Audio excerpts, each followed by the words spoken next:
here.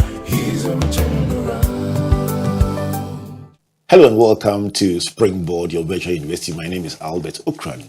Welcoming you to Ghana's foremost developmental program and that place where the greatest minds in the world converge.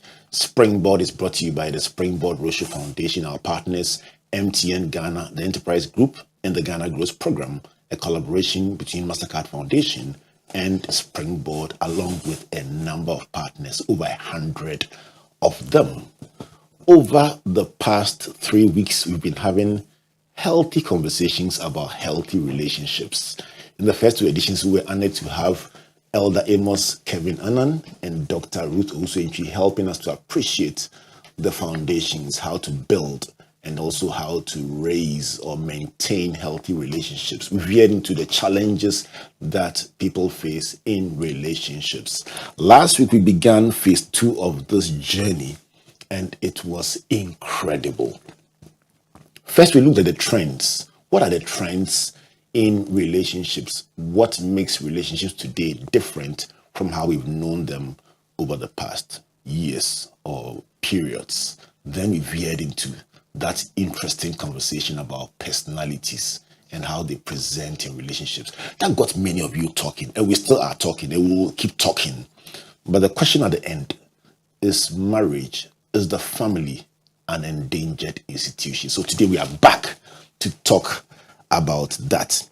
And my guest for today, same as last week, Dr. Kafui Mills-Odoi.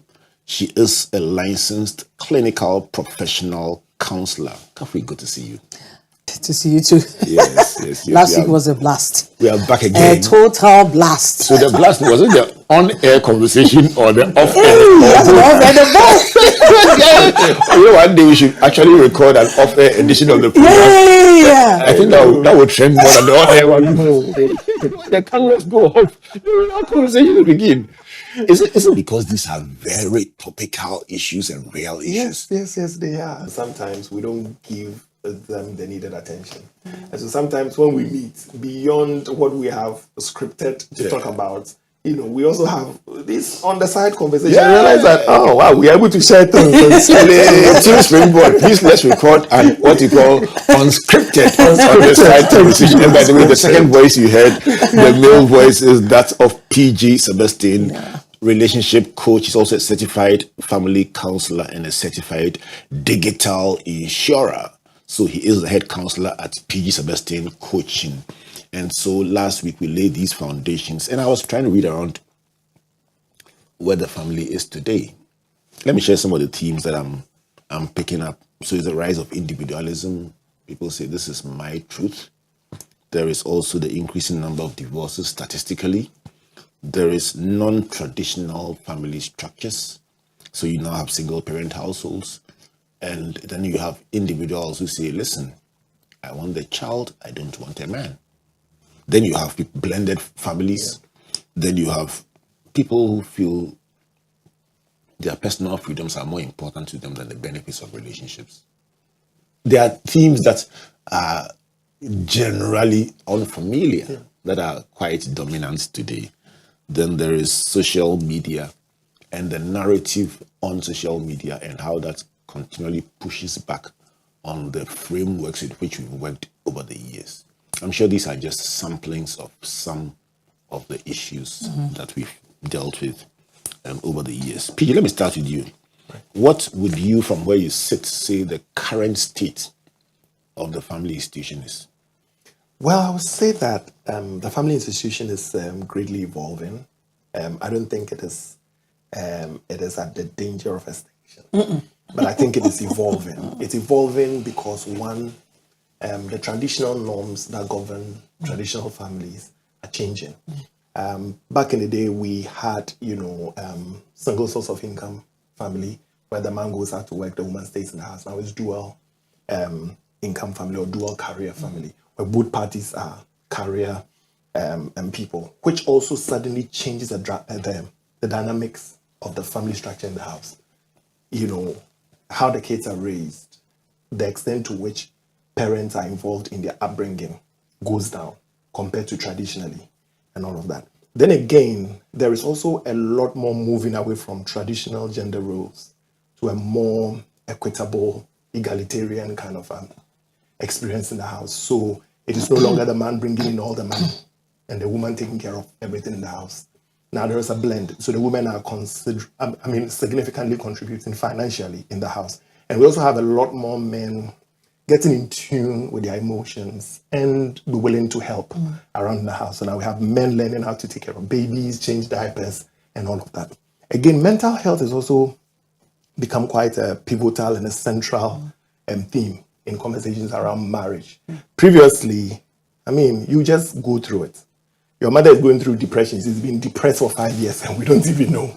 But now people are prioritizing these things. If I feel that the environment is not safe for me, if I have to see a therapist or something, I do. People are now paying for counseling. Back in the day, who would want to pay for counseling? Even going to counseling was a problem. If you manage to go for one, talk, let me listen, let me walk away. But now people are making investments in there. And then again, also the marriages of today or the family of today is a little bit overexposed than previously because of social media. Now, you are sharing. You are posting. You are talking about it. Sometimes you are at a place that is supposed to be private with you and your spouse. And before you know, people are texting you, "Hey, Charlie, you having fun at Aqua Safari?" Well, pardon me to mention a name. And then, don't even mind at all. Free adverts, right? Can you imagine? You must host your next program there. Thank you. And the person is just wondering, like, wait, have you seen me? No, your husband just posted, or your wife just posted, or the waiter, or anybody, or somebody who knows you just took a picture and then they posted online. We've all seen it. So there's that exposure. So yes, the family system is going through an evolution. I was telling Kafui when we were offline that it's like you pick a new car or you pick any car. The models of the 60s and the 70s had a particular gear shift in it. The models of 2024, 2023, 2025, they all have gear shift in it, but they're different gear shifts, but they still have gear, which then also tells you that as the cars are evolving, every component of the car is changing to reflect the new model. Society itself is evolving. And so we shouldn't keep the old marriage in it. We should let the marriage also evolve to meet its new demands. Which brings me to you, Kafui. You've been, is it a proper sore throat? This is a reflective reaction. What do these changes mean for us? And if he talks about evolving, how much evolving is allowed, and when does the evolution become too much or overboard? The bit around the world changing and world systems changing and all, would definitely affect or impact us in very unique ways, far more than we can think of. Fundamentally, it's all around how is the human being and the way we procreate and how we form units, how is that preserved? How is that sanctity preserved from dysfunction? Okay. How do we classify and declassify some of these as positive things that will help the family units grow, and some that will totally wipe that culture and that structure out completely? So it's all about thinking about that. There's a purpose for which we should have families. There is a purpose. That's actually the fulcrum of communities. If that disintegrates, we might as well say there's nothing. You break the country to regions, to districts, it comes down to the family. Or states, to whatever, suburbia and all that, it comes to which family is staying there. So there is the need for us to see what we can classify as needful. Should I distract you and ask you what is the benefit of people being in families? We human beings are not islands. I think that would have been a classic way in which we all just exist in a vacuum, or just create a bubble and just decide that we just want to. But you see, there is something about belonging to a particular unit that shapes you in a particular way, and when you put the like systems together, they automatically shape a community in a particular way. So if that isn't in existence, then virtually we just have a total chaos, right? And no structure, no control, no birth or growth. It's just one mass group of human beings moving nowhere. So it's very important that we have family units that function well, particularly because it is the source of major dysfunctions. Apart from those that are seen as diseases, we don't want to look at, medical conditions and all that. But if you look at it right down, that's it. Yeah. Is a source of major dysfunctions. You're making a case for being in families. You're making a case for the family as a unit to be preserved. To be preserved. And we are looking at functional families. Not just in existence. No. So if you have a dysfunctional family that is perpetuating and then it's in perpetuity, you can imagine what will happen. So let's move on to dysfunction. So you're saying that considering the original purpose or the critical role that families play in keeping society together and then transitioning society to the next generation and beyond, we must preserve families, but functional ones. And you are saying, therefore, that if a family is dysfunctional, that same dysfunction is likely to be perpetuated. Yes. What are some of the dysfunctions that we should be looking out for?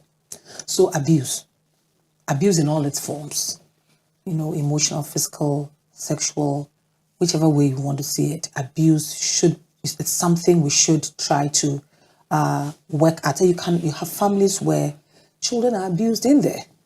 Either, even though they are biologically connected, somebody who is directly related to that child. And usually, those types of abuses happen and are perpetrated by people an uncle, an auntie, somebody who is a carer, a primary carer who has been brought in to support, etc. So that's a major one. And then you also have delinquency, which is a big, issue. We have children who are not provided, one umbrella, are not provided the appropriate emotional support and nurturing, and they decide to find their own way out, and that becomes a different thing altogether.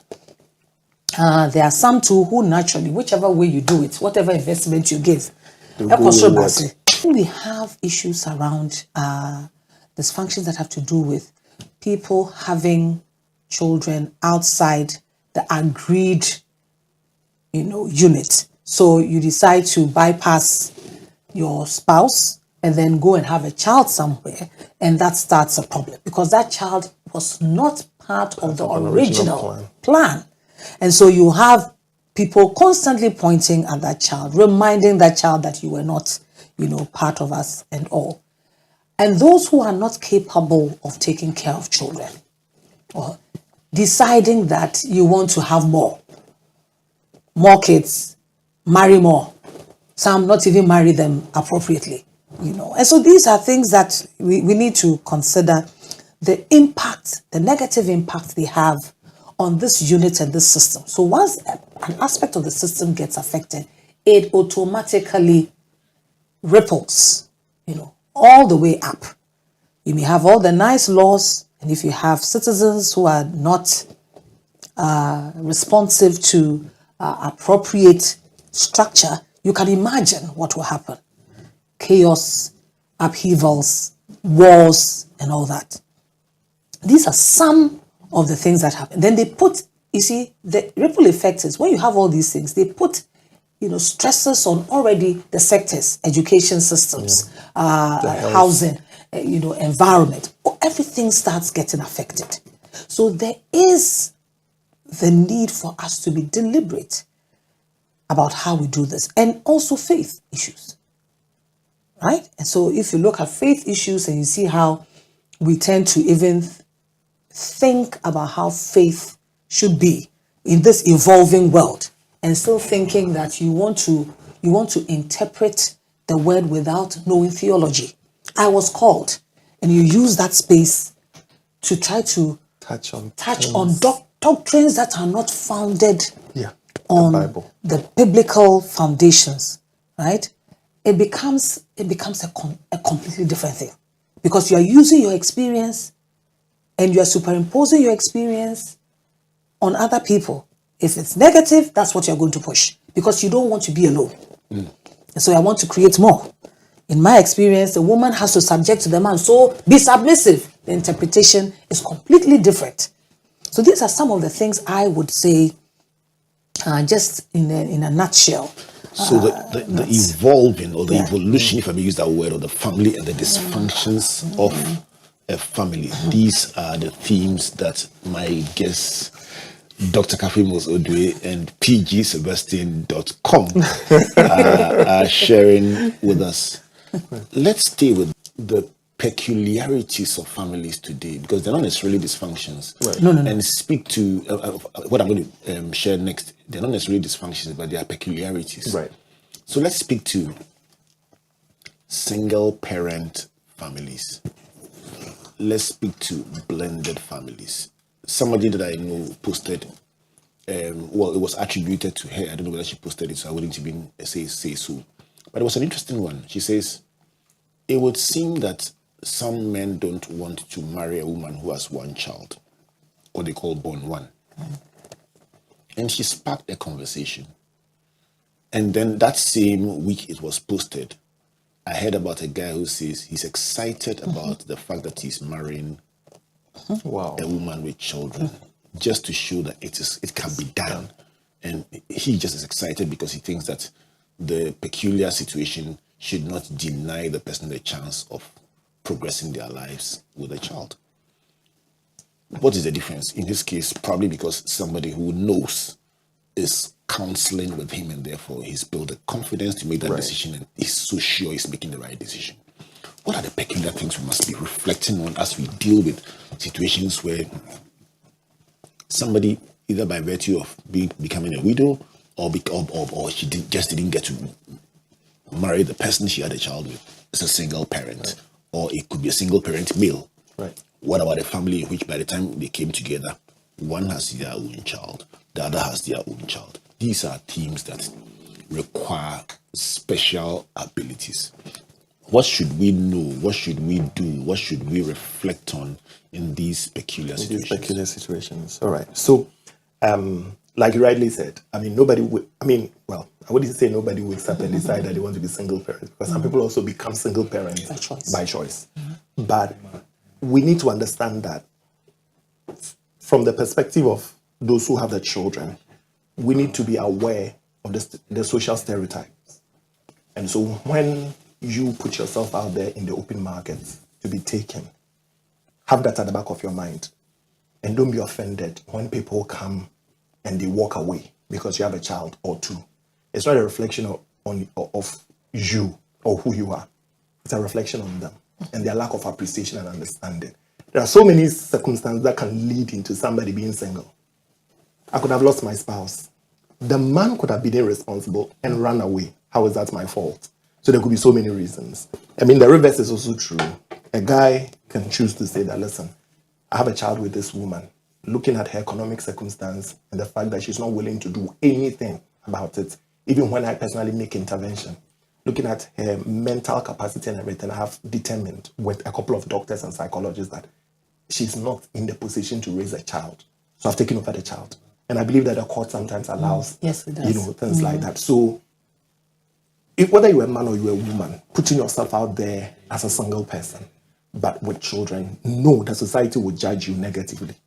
But it is not a reflection of you, but of society and their appreciation of what it is. Just have a thick skin and be calm and be willing to explain your truth to people. It's for them to buy into it or not buy into it. I mean, there's nothing you can do. You have the child. It's your reality. The reverse on the people coming into the picture is for them to understand that, first and foremost, it's not a disability for somebody to have a child. But then you need to understand one thing. Getting into a relationship with someone who has a child comes with its own peculiar demands. One of them is the custody arrangement, especially if it is someone coming out of a wedlock. There's custody arrangement you need to be aware of. If you do not understand some of these things, there will be some fights in there. Sometimes the two of them are still in love. but certain situation is preventing them from marrying. So they keep going and coming back. They'll come back, have a big fight, and then they'll go apart. Then they'll come back again, stay a while, have a big fight. Now, if you find yourself in such a situation, know you are going to be in a very messy situation. So to be best for you to walk out, let the person go and sort out their issue. When they know they are completely ready to walk out of that relationship, then you can get in. You need to understand that sometimes some of the children involved were old to a certain age at the time the couple were parting. So they have their own allegiance. If you come into the picture, they can make or unmake you. Indeed. Yes. If they want you in there, you will be in there. If they don't want you in there, you will not be in there. And so you need to know. For parents, stay with that for a minute. Yes. Stay with that for a minute, because situations can change. Yeah. Also, when you see a flat no, yeah, it's a red flag, but should you proceed and say, listen, we love ourselves, the children don't mind, they don't grow up? No. See, I'm asking because that's supposed reality. Let's not mention it and go away. Yes. You know, I'm asking, when you see the red flag of the children not wanting you in there, what should you do? When you see that the children do not want you, do not create enmity between them and their parents, the other parent you are going into. Because sometimes the person loves you, the kids don't love you. And if you are not careful, because of how much they want you, they might end up hitting their own children for that, or they'll see their children as a stumbling block. Just pull yourself out. Just tell the person that, listen, let's keep doing this, but probably let's reduce the exposure to the children. From time to time, let's talk about it with the children.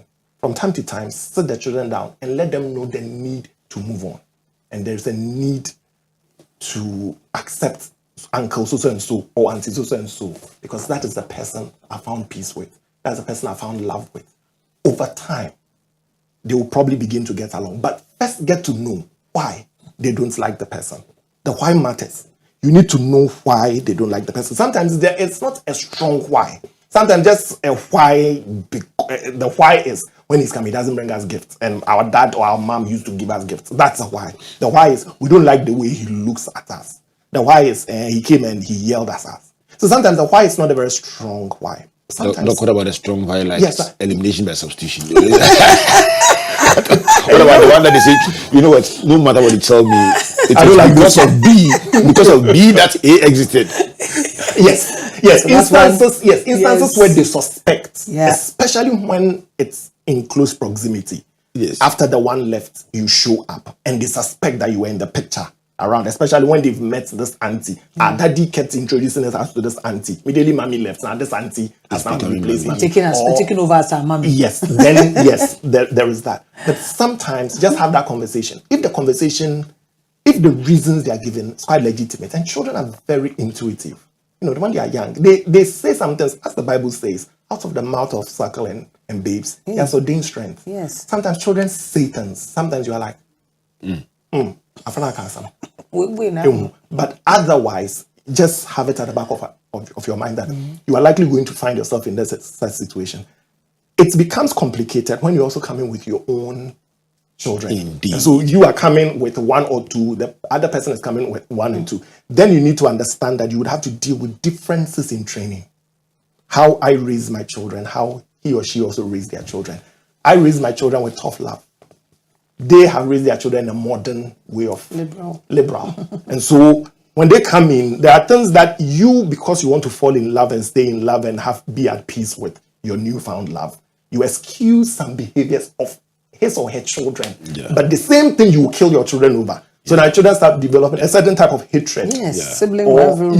And then there will be some enmity between the children, so some rivalry. But between you and them, they will find that you've been unfair to them. So it's a very complex space. It's a very, very complex space. Hold it, let me come to you, Doc. You're smiling as we talk because I'm sure that there are perspectives. Yeah. The one thing that we are settling on is the complexity. Yes. Very complex. How do we unravel the complexity and make meaning out of it? Because the love is there. The people say we want to make this work. Love is not everything. How did they make it work? It doesn't solve everything, because you've got to look at the realities. And as PG was speaking, you recall he said something about the fact that you may have been in the background the proximity of it and all that, the transitioning. But the issue is sometimes how, because you're in love, you are quick to want to impose yourself as daddy and mommy inadvertently. And so you try to want to project yourself as I'm your daddy. No, that's not your title. Who gave you that moral right? Who gave you that space to come and do that? And also allowing the children time to unravel this very new trauma. This is too much, especially if there's a difficulty, and we are stressing on that one, right? Give them space. Let them Reflect process and reflect. You see, they are still trying to understand what happened. And the information they are getting they're putting it together. Let me tell you, they're very intelligent. And if they are coming from a very difficult separation, where one is trying to play the other parent against the other, you are sure by way of when they go and spend this weekend, then the children take information, they give them a questionnaire. Yes. Come back and give me feedback. Indeed. And why you got someone was say. So for me, I feel we blended families, you need to be very strategic, intentional, and you need to give yourself time. It's not about you anymore. It's not about I mean, we are in love. So unless they are adults, if they are minors, it's different. Yeah. Even when they are adults, you still need to get them to appreciate what is happening. So these are some of the complexities that. And what if it's somebody who had a child out of rape, or the child came in out of adoption, or even one where teenage, but that child was kept somewhere. They are now in the US, and that child has to come and join them. The child in his mind says, you have prevented me from coming to mommy or daddy all these years, so I'm coming to give you everything full, pressed down, shaking together. Running over. Exactly. Strategic, intentional, and give it time. We are trying to unravel the complexity that comes with the family institution and some of the disruptions, nuances, and in some cases dysfunctions that the family faces today that may not have been the case prevalently in the past.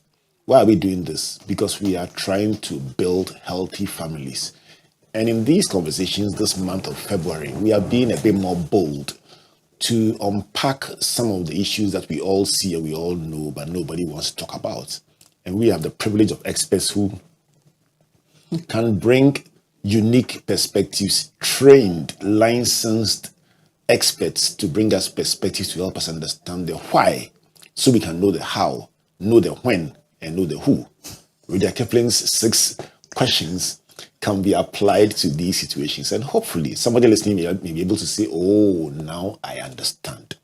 With understanding may also come a pathway to a better life. Let me give them a couple of minutes to catch their breath while we bring you some messages from our partners. But let me remind you, this is Springboard, your virtual university, brought to you by Springboard Rocher Foundation and partnered by MTN Ghana, the Enterprise Group, and the Ghana Growth Program, a collaboration between MasterCard Foundation and Springboard, as well as our other partners.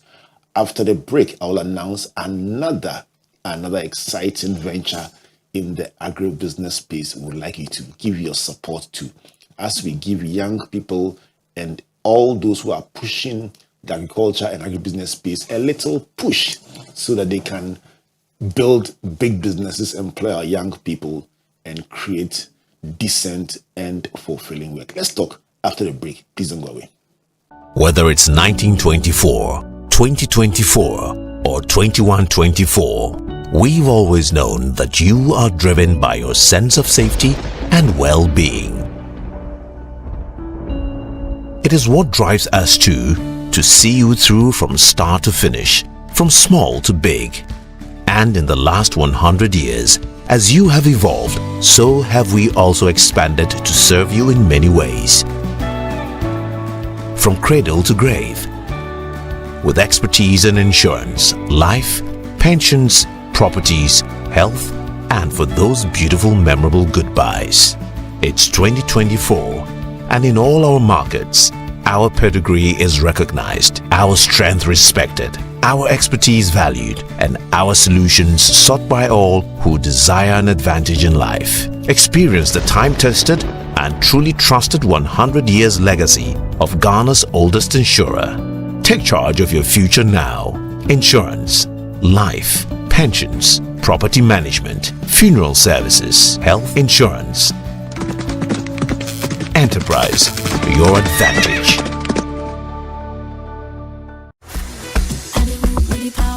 Learn something new every week and be inspired by innovations, impact, and success stories of individuals making strides in the agricultural, agribusiness, technical, and vocational skills sectors on Ghana Grows Ejuma with Araba Kumsin and Yabitha. Join us this and every Thursday on Facebook at 7 p.m. at Ghana Grows, also at Comfort Okran A and at Albert N.E. Okran. On Fridays at 4 p.m. on Joy 99.7 FM and on Sundays at 5:45 p.m. on TV3. Ghana Grows is an initiative of MasterCard Foundation in partnership with the Springboard Roadshow Foundation. If you are a young person and you want to be a part of our various interventions, call or WhatsApp Ghana Grows call center on 0308 255 775. Follow us on all our social media handles. Ghana Grows Ejuma. Hope Day.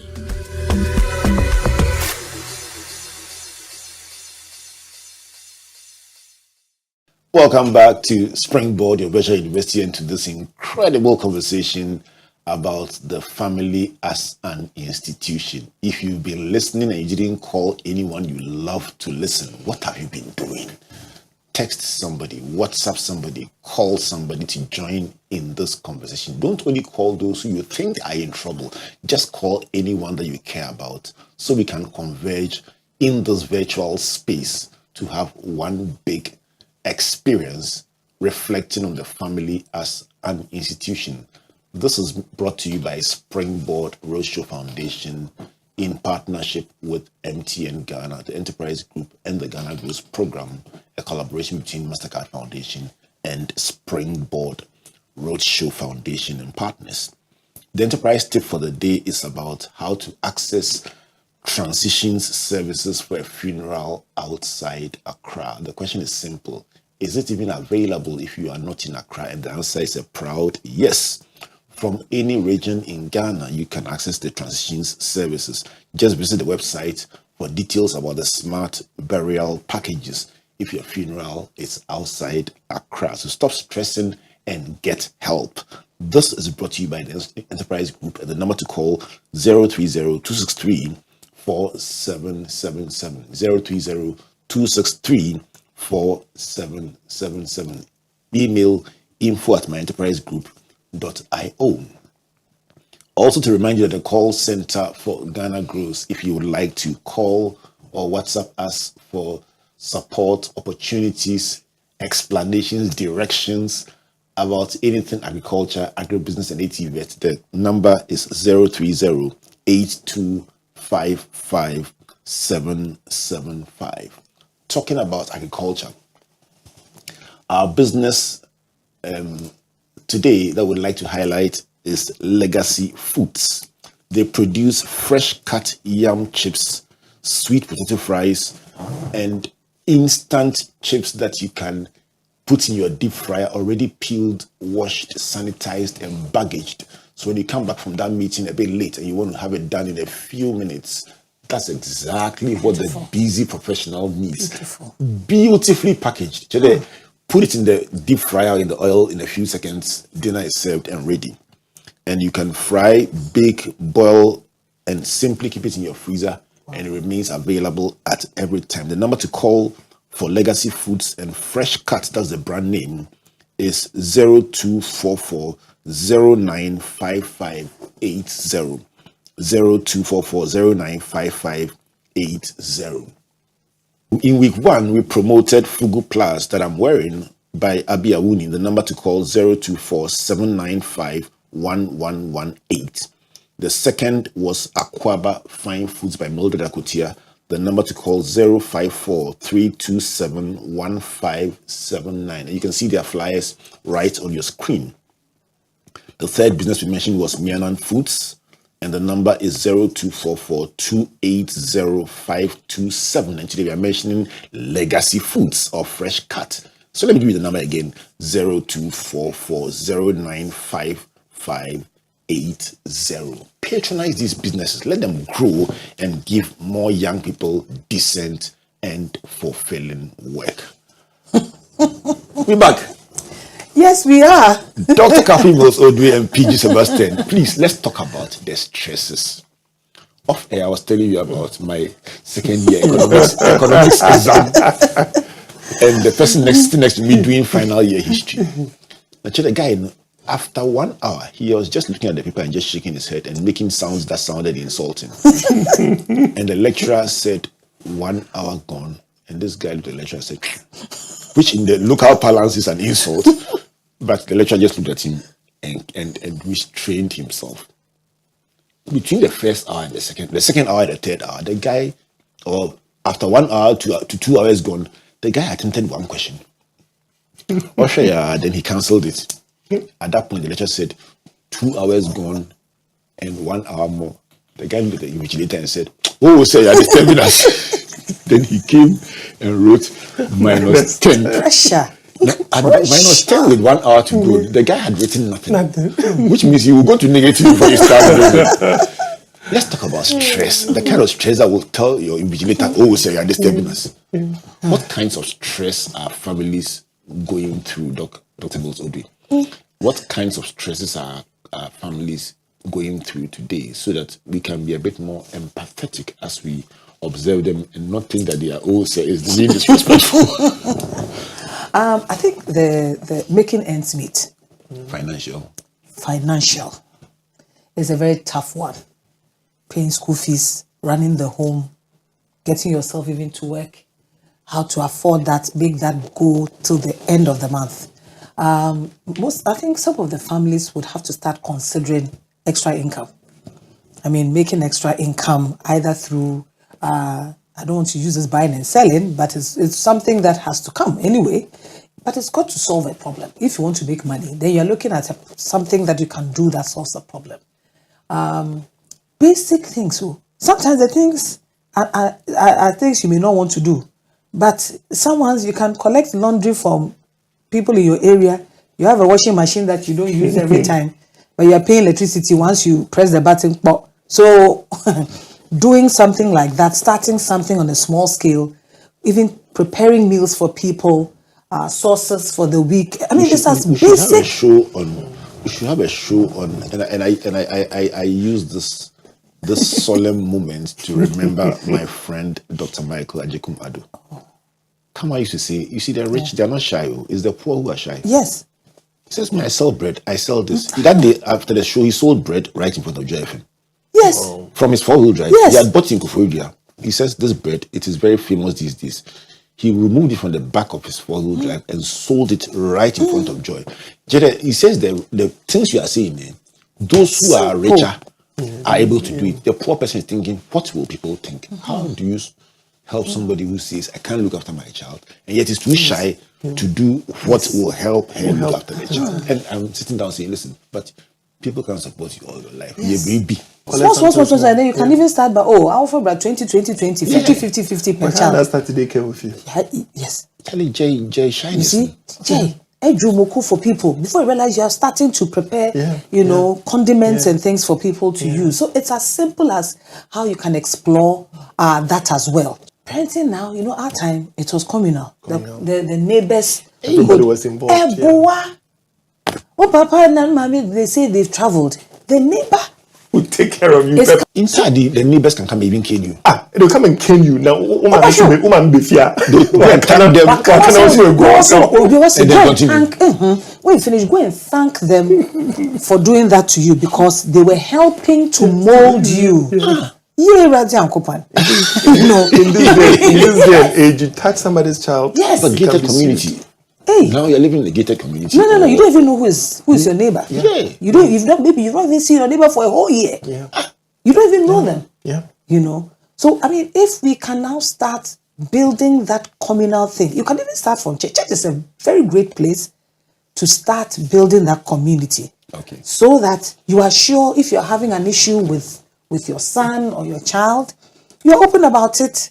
You don't have to feel you're going to be judged and all. And then just don't start big, start small, because sometimes it can be a place where your confidence can be broken. Okay. So do that. Or within the, try and find out who is in your community. These days, pedophiles also are dorsal. It's one man, it's very difficult. But talk, form groups. How do you take care of your child? Look at my age, and a 5-year-old. I'm This getting guy shared a confused. very crazy idea, but I thought it was great. Yes. I mean, my friend Nase, social media expert, he says they formed online communities of mothers who are raising children. And he says some of the most, and it was formed by a company as part of their social media strategy. Okay. So they formed it not to sell their products directly, but just to allow mothers who are raising children to vent, exchange ideas. He says the company sold so much, but the learnings were much more from the mothers. Yes. Each mother is learning from how somebody else is handling Yes. this, and you are realizing that it's not bad. We are doing quite well. We Yes. could do even better, but at least yes, in your So bad. number 5. Yes. Yes. And Amos Kelviana was sharing the same thing, that when people meet and they cross pollinate, they realize that, okay, so this thing I'm trying, others are also trying it, and they are more confident.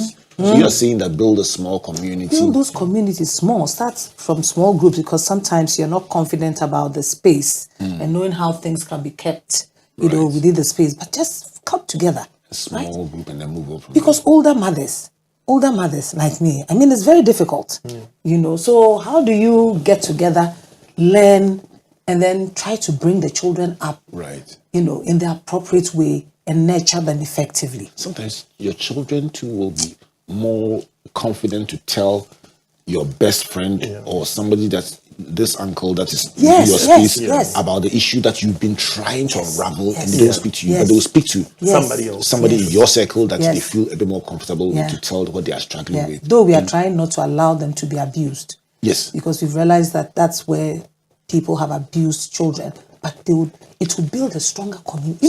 Sometimes even at your recommendation. I mean, Yes. in some instances, that Yes. friend will Yes. actually ask you, and even for older children, Yes. with your permission. Yeah.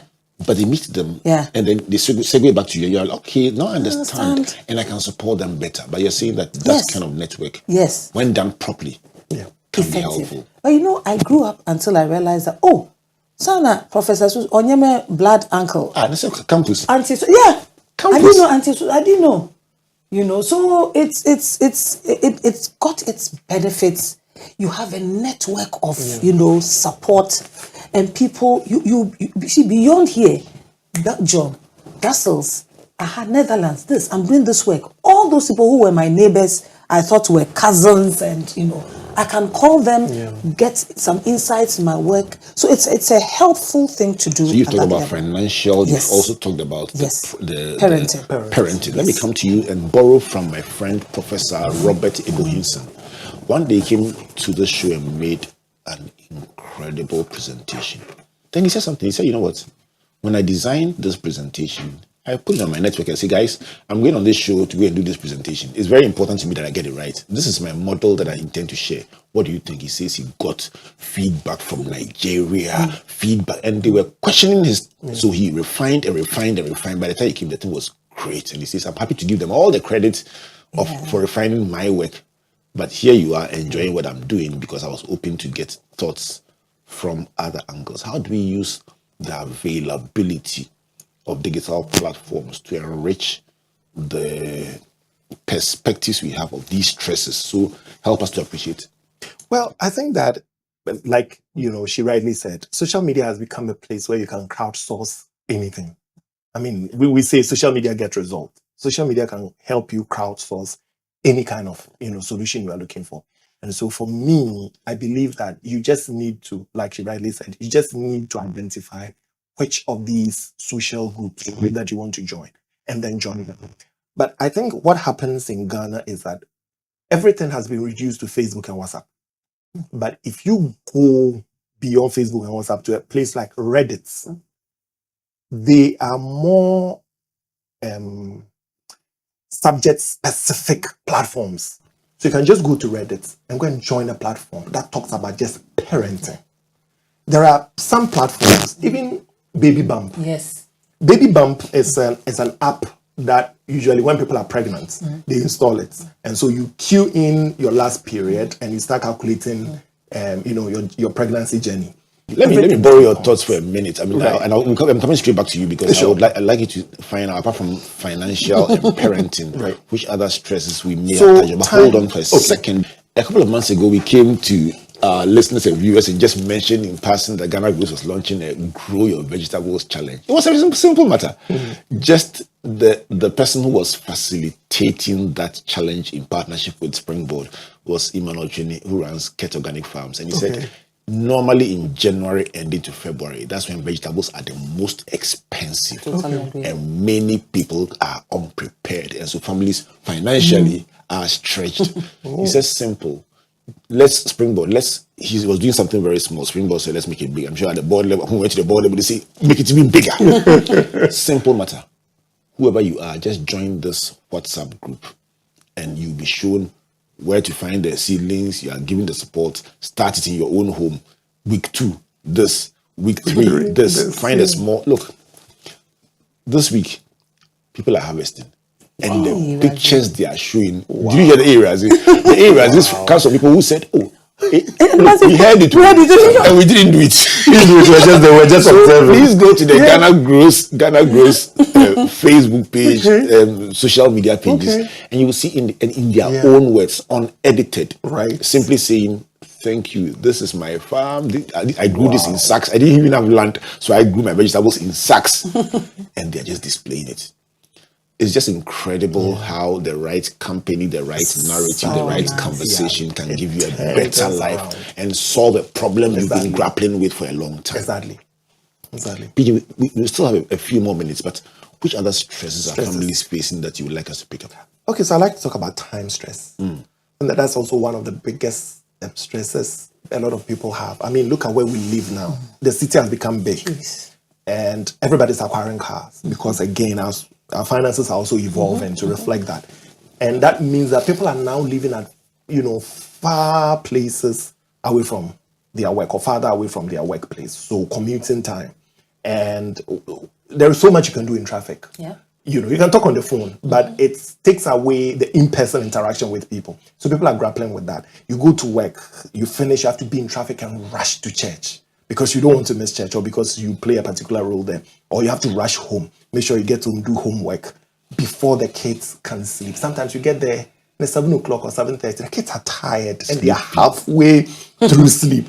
And you are struggling to get that right. So there is that time. We don't have time. It's a big stress for us. And then there is also the stress of social media and false impression. Yes. I mean, a lot of people are fighting in their homes simply because of a post another couple made on Facebook. That's all. Simply because the woman constantly curates her pictures in a way that projects a certain narrative. The husband of the other woman is upset because why can't you be like this woman? You don't also know what her husband is also dealing with. But you see, Facebook likes, comments, social media generally likes, comments, and shares create this false narrative that a lot of people tap into. There are a couple of times I sit on Facebook and I'm flipping through the pictures and I'm like, this lady just went through a divorce. This lady just went through a divorce. This guy is going through a bad marriage. I know. Because, yes, you can tell. A person who hardly posts picture of herself, who is ever hardly on Facebook and everything, suddenly you open your pictures, you open your Facebook, and constantly they're posting pictures. Most of the time, what I do is I just zoom in to see the fingers. They're either constantly making a conscious effort at hiding the ring finger, or you see that there's no picture, there's no ring. So it tells you, because when people go through traumatic divorces, it's like they wake up one day and boom, they are free. Now they have all this freedom. What do I do with it? And probably you've lived with this person who never said you were looking beautiful, who never said a positive word about you. And you've seen the now, likes. You've seen the likes. Now I'm taking all the pictures and I'm showing you to the world. Then they swing to the other extreme. Exactly. So the social media ends up giving people the platform to be whatever they want. But that also got a danger with it. Then the onlookers look, and then they read meanings that are subjective and sometimes at variance with who the person is and why they even did the post. Let me give you a couple of minutes to speak to the two that you've mentioned: time, stress, Right. and digital media or impressions. Right. Validation, the quest for validation. Right. How can people overcome these stresses? Because for every stress that you've mentioned, Yeah. there is a way in which We go about it, people absolutely. can go about it. That person who's, look, I was speaking to a child that says, we leave home at 4 every blessed day, 4 a.m. When we got married, I remember, I've said something a couple of times. There were instances where our first morning, we brushed his teeth in the car. The things we did, some of the things, I mean, they're crazy. Yeah. But we had to do them at the time. I'm sure the highest one was bathing him in the car. That was the situation at that time for it. Yeah. But we were determined. Yeah. And so these issues are real. Yeah. How do couples get around this? In terms of making the time, I think that time management is everything. And we need to be intentional about drawing the boundaries. So let's plan our lives. Let's start with the children. For those who are married and they have children. First thing, if where you are living is a secure area, look, your preoccupation would be to look for a faithful help at home. Install a few cameras at home if you can afford it. Let your children go to school in the neighborhood. Unless, and so that, not even unless, so that should also inform you where you are renting. That also, in a way, is also tied to your finances. It's a very complex issue. There are no easy way out. And they don't have the easy way out, but, but you need to share the principle, then people can interpret it their own way. Yes. So for me, at the time of securing accommodation, try and consider your place of work and where the children's school, and try and reduce the travel time. It's very important. If it is your property, I mean, it's going to be your property regardless. If you can try and see the possibility of, say, probably renting it out and rent a place that is closer. Use your other rent to offset this other rent. Then leave there until such a time that place become a bit developed to have certain schools that are good enough for your children to go to. Or it developed enough for, and potentially if your company has a branch that is closer to your house, further from where you are, then you can talk it through with your bosses for them to do that. That is that. The other thing will also be managing your time in such a way that there are times you give to the family. Because you might never have time Monday to Friday. So you can tell yourself that Sunday is a no anywhere day. I go to church and I close and I come back. The rest of the day, I'm going to stay in the house. I'm going to make the time for the children. And that's peculiar to your family. Yeah, and so don't take somebody's formula and apply exactly. it to yours. All right. So in the minutes that you have left on this point, back, come to Doc to wrap up. You've mentioned time. You also mentioned digital social. So let me give you a minute to speak to that so somebody listening can see. Okay. For social media, what I would tell people is that we all curate our pictures, filters, editing, and the rest. Most people are taking pictures by cars they don't own. Most people are taking pictures in hotel rooms and hotel lobbies and restaurants. I mean, if you want to know, always watch for the phone or the bedside lamp. You see a small telephone there. So I'm telling you. There's a hotel room. And a small fridge. So understand that. And then again, remember that time is remember that life is in phases. Yeah. Today is somebody's phase, somebody's season. Yeah. Yes. Don't put yourself under that stress. Again, the people you are watching, some of them you don't know where they are coming from. Maybe you saw a lady that is married to a basic, ordinary guy, but you don't know the lady's background. And sometimes the guy may look basic and ordinary. Some people have the cash. They just don't flaunt it. I cannot tell you that for sure. Yes, in people's face. I'm telling you. So try and look beyond what you are seeing. So actually look at your circumstance and know what your partner is. Beyond what you are seeing. Yes. That is the way to go. Exactly. Let me come to you, Doctor, to wrap up. So I would say, look, be yourself. Be organic. Your example. I've had it. I'm taking my daughter I have to stop and have her hair done in the car. My goodness. And things like that. And these are, just make things work. Don't look at others and try to use, you said it, I think earlier, don't use other people's standards for your experience. Create your own. you also curate your path and then sometime later use that to tell a beautiful story. But if it's a 2-hour commute, that could be a very positive, useful time, isn't it? Yes, but braiding the hair, it means when the traffic, then you, yes. Or if you're in a taxi, I just want to meet the needs of maybe others who don't have cars. But young mothers... Just to hint you that in-car commuting is one of my favorite times when I chat with my wife. I call it a sanctuary ride. Indeed. No, she doesn't even have to be in my car. She can that's what I'm saying. That sanctuary ride, yes, because you can. It's on speaker. You are there alone. You are having that. Sometimes I can close. So I close 30 minutes. I close 30 minutes before Madam, and so she closes at 5, and then she'll call me. We are both going home. Yes. Sometimes we can talk till we get to. Yes, I wanted to be sure I was correct.